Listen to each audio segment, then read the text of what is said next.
Jean-Pierre Charles, bonjour. Bonjour. Tu es maire d'un petit village, Oui. mais quand on entre dans le centre de ton village, on a l'impression plutôt d'un centre de ville, tellement c'est dynamique.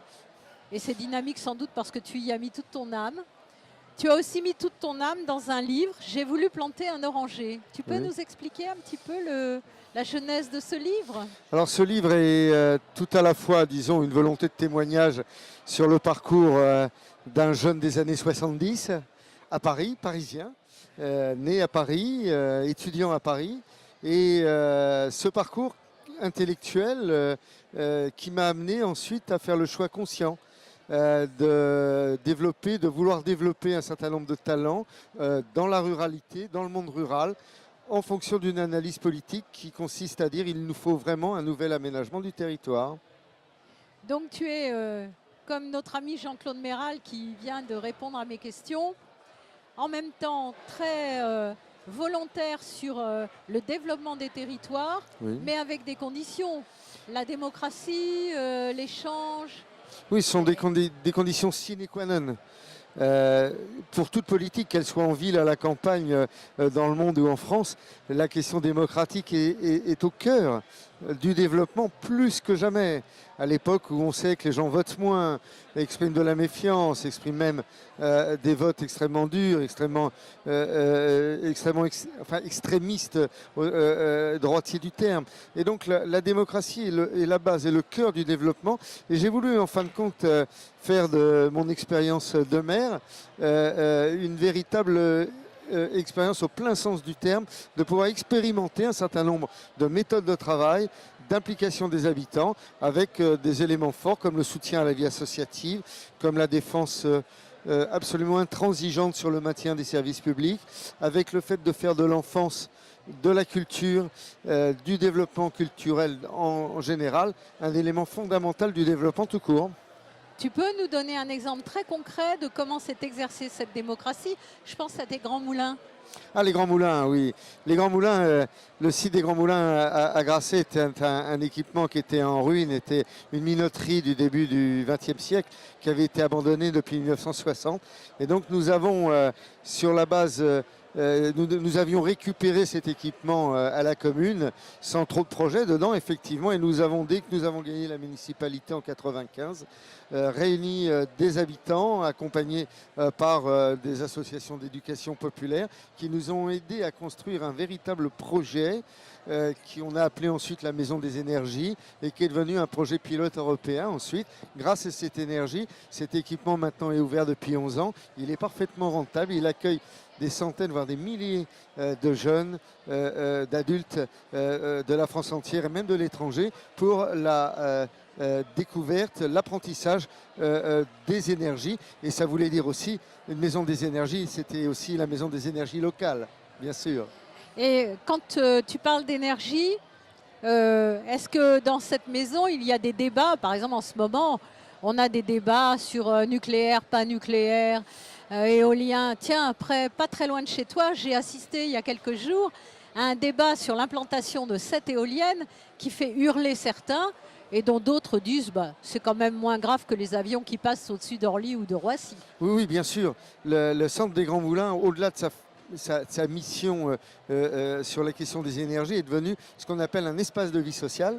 C'est-à-dire que c'est un peu le réacteur de toutes les énergies locales et de tous les débats locaux qui ont trait aux énergies, avec énormément d'éducation qui est faite. Parce que je pense que tous ces sujets qui sont complexes ne peuvent pas se passer d'une véritable éducation populaire au vrai sens du terme, où nous pouvons par des documents, des débats, des expositions éclairer les choix. Il ne s'agit pas de dicter les choix, mais il s'agit de les éclairer pour que nous prenions les moins mauvaises décisions possibles et faire en sorte qu'elles soient le plus partagées, bien sûr. Et donner aux gens un sens critique. Surtout, il faut redonner un sens critique et surtout les débarrasser des avis vite faits, des avis, vous savez, maintenant, c'est le fast-food également au niveau des idées. On consomme de l'idée toute faite. Il faut réhabituer, habituer et réenseigner le fait de forger, de construire une opinion et non pas la jeter en pâture sur Facebook ou sur On voit en ce moment quel. les fake news et toutes Exactement. les théories du complot. Et c'est vrai que l'éducation populaire, l'éducation des enfants est vraiment très importante. Je ne sais pas si vous avez dans la ville, il y a les Grands Moulins. Est-ce qu'il y a d'autres lieux d'éducation populaire Je dirais que la ville est en elle-même porteuse de tout cela, puisque, comme je le disais, on a beaucoup voulu développer toute la dimension culturelle, artistique. Nous avons un musée de la photographie qui, là aussi, pas seulement qu'un musée de la photographie, est une maison de l'image où des stages sont organisés pour apprendre à décrypter les images. Nous avons une galerie d'art plastique. Nous avons 40 associations pour 1500 habitants, ce qui est absolument énorme. Pour mémoire, quand nous avons pris les affaires municipales, il y en avait 7. Donc, si vous voulez, toute la question de l'éducation populaire, la question du rôle d'une commune comme vecteur de connaissances, d'intelligence, pourquoi ne pas le dire, est fondamentale. On ne le dit jamais, on dit le maire, il est garant de l'intérêt des habitants, il doit maintenir les services publics, etc. etc. On est bien d'accord là-dessus. Mais il a un autre rôle qui est presque au sens étymologique du terme, hein, et qui doit faire en sorte que nous devons, qui dit démocratie dit forcément éducation populaire. Et tu fais souvent référence à ruralité et urbanité, si l'on veut. Oui. Moi, j'ai été frappée de voir que finalement, je ne vois pas en quoi ta ville, c'est une commune, petite commune, mais après tout, il y a autant d'activités. On peut trouver autant de choix culturels et avec des choses supplémentaires. C'est la proximité, par exemple, de l'agriculture. Bien sûr. Alors ça c'est tout un combat, hein. C'est-à-dire que là,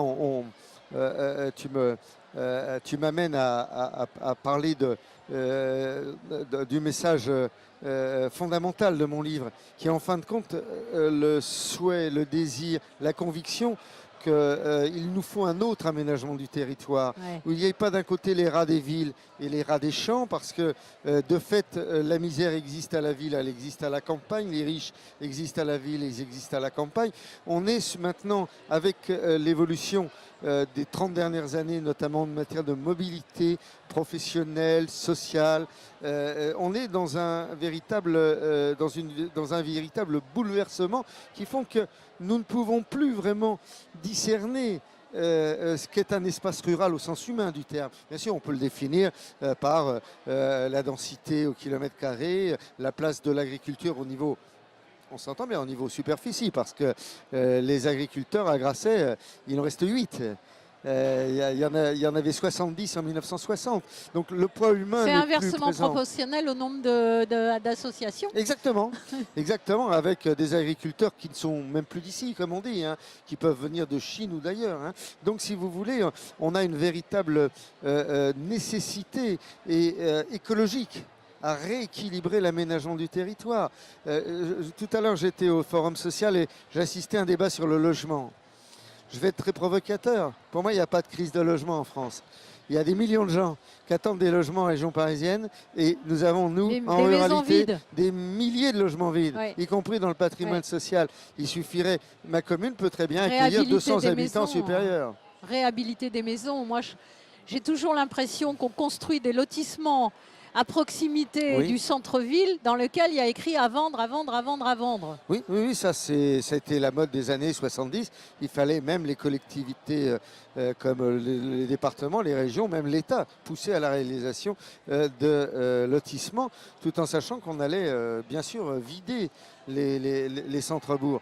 Mais l'enjeu est absolument fondamental de repenser le rapport ruralité-ville en France, dès l'instant où on en fait la preuve. Et beaucoup de jeunes universitaires sont très passionnés de ces questions-là. J'en ai rencontré une à Angers il y a encore très peu de temps qui prouve par A plus B que même si on prend le rapport économique des choses, la ruralité est extrêmement rentable. Et les habitants sont extrêmement rentables parce qu'ils ont des productivités bien meilleures qu'en ville. Oui, je crois qu'une des possibilités de faire que des agriculteurs survivent, c'est qu'ils puissent transformer ce qu'ils produisent. Qu'il y ait des coopérations de transformation, des ateliers coopératifs de transformation, par exemple, qui leur donnent une plus-value qu'ils n'ont pas en vendant leurs produits bruts à la grande distribution ou en le mettant sur le marché international. Alors l'agriculture n'est pas un monde homogène. Entre le nord du département du Cher, les grandes exploitations céréalières, et le sud du département avec de l'élevage plutôt extensif, etc. On est dans des relations extrêmement différentes. La question qui se pose, c'est effectivement ce rééquilibrage et le fait que, voilà, je vais prendre deux exemples qui vont être parlants. Un jour de circulation automobile en région parisienne en matière de production de gaz à effet de serre, carbone, etc. égale un an des deux départements du Cher et de l'Indre, du Berry. Un an égale un jour. Premier chiffre. Deuxième chiffre, depuis longtemps, mais ça a tendance à s'accentuer, la différence des dotations aux collectivités va du simple au quadruple.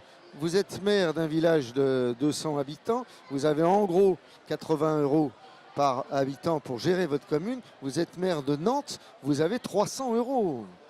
Oui, donc quand tu parles de déséquilibre, c'est aussi les inégalités pauvres-riches, commune pauvre, commune riche, département pauvre, département riche, sachant que par exemple, on trouve dans les banques, notamment dans les banques de l'économie sociale, des rapports entre les encours de crédit et les encours de dépôt qui font que les départements et les villes les plus pauvres, ce sont celles qui contribuent le plus et qui ont le moins de crédit. Bien sûr, oui, tout à fait.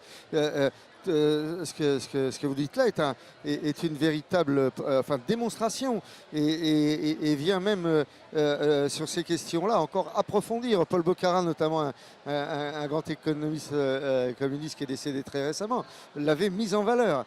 Il y a un effet absolument accélérateur de particules de tous ces processus et notamment au niveau des collectivités plus ou moins riches ou plus ou moins pauvres. On a fait un peu le tour des questions. Est-ce que tu as une envie de conclure d'une certaine manière Non, de conclure, oui, parce que j'aimerais que les idées qui sont les miennes, disons les nôtres, parce que nous sommes plusieurs, prennent plus de place à l'intérieur du cher parti qui est le mien depuis 45 ans, parce que je crois que nous serions, le cas échéant, la seule force politique à défendre cette véritable question d'aménagement du territoire et de rééquilibrage ville-campagne et d'utilisation harmonieuse de nos ressources au niveau national et européen. Bien, c'est un appel qui, j'espère, aura des retentissements au congrès du Parti communiste. Je l'espère. Merci. C'est moi qui te remercie, Sylvie.